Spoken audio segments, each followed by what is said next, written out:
In politics and global trade, one thing is clear: power doesn't wait for permission. Whether it's leaders locking in their future or world giants going to war over tariffs, Papua New Guinea is caught in the middle. So let's talk about it. Marape is here to stay. Whether you like it or not, Prime Minister James Marape is not going anywhere. Not tomorrow and not in 2027. He's young, healthy and politically strong. His party controls key government systems, including the Electoral Commission and security forces. So let's be real. No ruling party with that kind of power loses an election easily. Marape is on track to become the longest-serving Prime Minister in PNG's history. He'll pass Peter O'Neill's 8-year record by 2027 and even Sir Michael Somare's 9-year mark by 2028.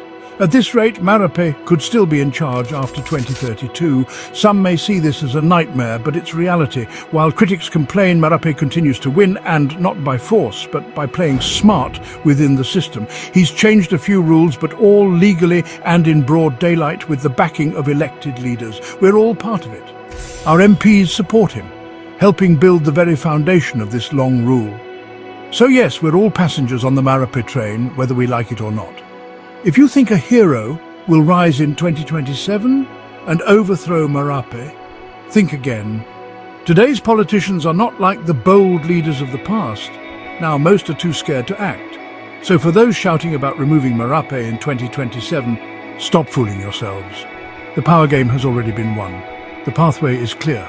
Marape is in for the long haul. So while we argue about who should lead PNG or how long Marape will stay in power, the real world isn't waiting for us. Because while politics is locking us in, global economics is quietly choking us out. We're focused on who's in charge here in PNG. But out there, powerful nations are making moves that seriously affect our wallets, our farmers, and our future. Let me show you what I mean. Guess what? Remember that video I dropped about Trump hitting PNG with a 10% tariff? Well, everything I warned you about is now exploding across the global economy. Stock markets, crashing, trade partners, confused, PNG, still quiet. But we can't afford to stay asleep anymore.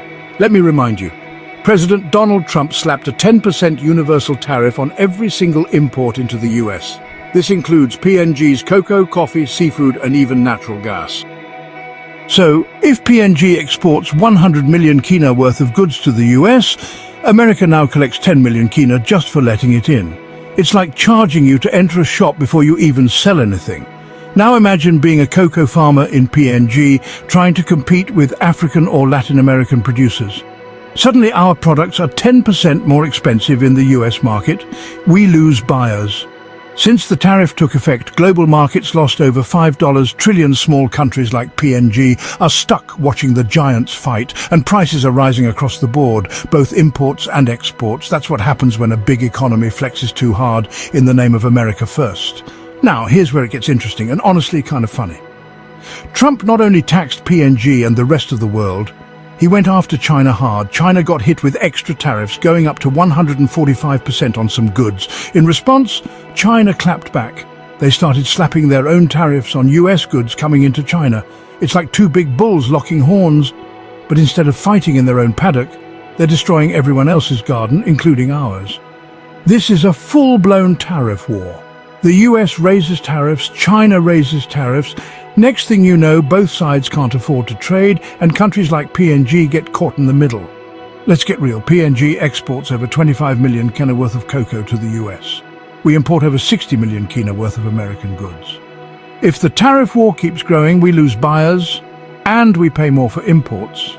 That means higher prices in shops, less income for our farmers, and pressure on exporters and trade businesses.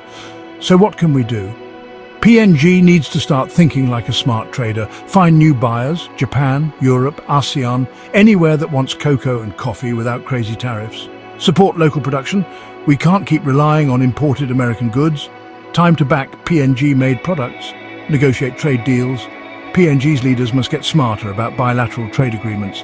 If big powers are fighting, we must protect ourselves.